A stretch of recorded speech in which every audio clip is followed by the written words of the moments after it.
प्रयागराज के दारागंज में गंगा के किनारे एक ऐसा मंदिर है जहां हनुमान जी खड़े नहीं बल्कि लेटे हुए हैं। लेकिन क्या आप जानते हैं कि इस मूर्ति का आधा हिस्सा आज भी जमीन के अंदर छिपा हुआ है और कहा जाता है कि उस जमीन के नीचे एक दूसरी दुनिया छिपी हुई है। एक ऐसी दुनिया जहां जाने का रास्ता सिर्फ चुनिंदा लोगों को ही मिलता है।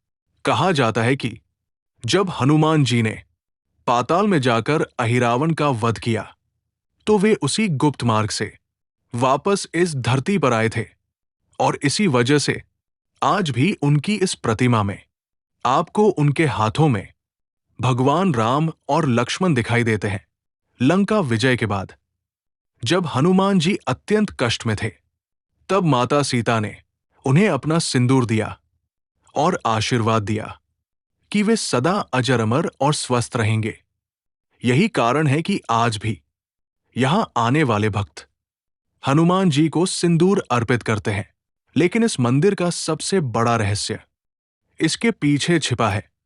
मंदिर के पिछले हिस्से में एक गुप्त दरवाजा है जिस पर लिखा है कि जो अग्निपथ को पार करेगा वही इस रास्ते से जा सकेगा। कहा जाता है कि आज तक किसी ने इस दरवाजे को खोलने की हिम्मत नहीं की, लेकिन एक बार 25 से 26 साल का एक युवक इस मंदिर में दर्शन करने आया। जैसे ही उसने हनुमान जी की मूर्ति को देखा उसे ऐसा महसूस हुआ कि हनुमान जी की आंखें सीधे उसी को देख रही हैं और उनकी आंखों में अंगारे जल रहे थे। डरकर वो मंदिर से बाहर भाग गया। गंगा किनारे बैठा तभी एक साधु उसके पास आए और बोले, तुम आ गए। कुछ ही पलों में वो साधु गायब हो गए। उसके बाद उसे हर रात एक ही सपना आता, एक दरवाजा और एक दिन। वो खुद ब खुद उसी दरवाजे तक पहुंच गया। वहां वही साधु फिर से मिले और बोले, मैं तुम्हारा इंतजार कर रहा था। दरवाजा अपने आप खुल गया। वो अंदर गया और दरवाजा बंद हो गया और वो कभी वापस नहीं आया।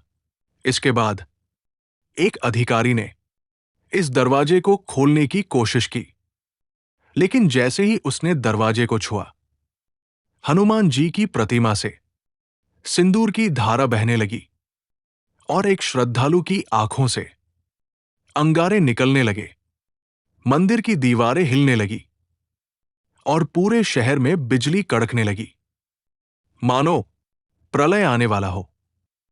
उसके बाद कभी किसी ने उस दरवाजे को खोलने की कोशिश नहीं की।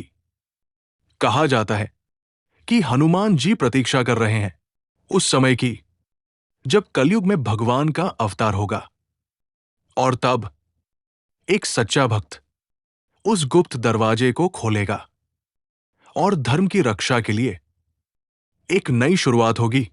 लेकिन इस रहस्य की सबसे डरावनी बात आज भी लोग महसूस करते हैं।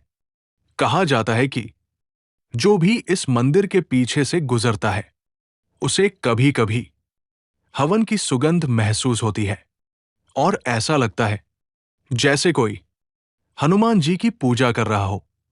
लेकिन जब वो चारों तरफ देखते हैं तो वहां कोई भी नहीं होता, ना कोई पुजारी, ना कोई हवन कुंड, बस एक अनदेखी उपस्थिति जो आज भी उस गुप्त दुनिया की ओर इशारा करती है। जय श्री राम, जय हनुमान।